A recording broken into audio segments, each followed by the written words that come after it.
বিজ্ঞানী সুন্দর এক পৃথিবী সাজা।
ম্যাম,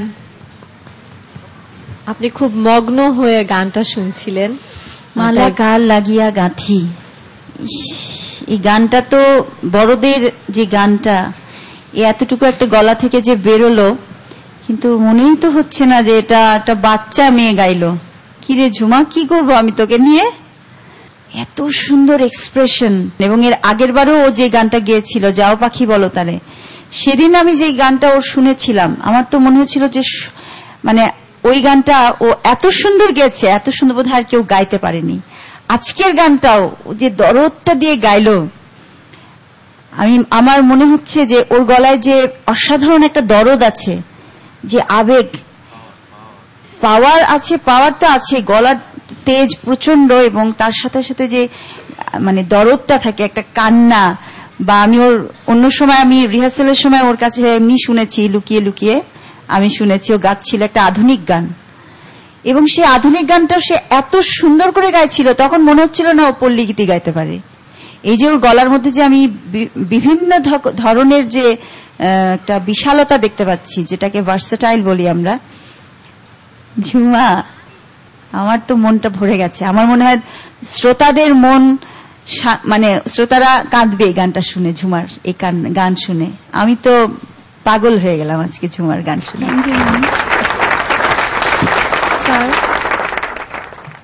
গান সম্পর্কে সোমাপা সবাই বলে দিয়েছে, আর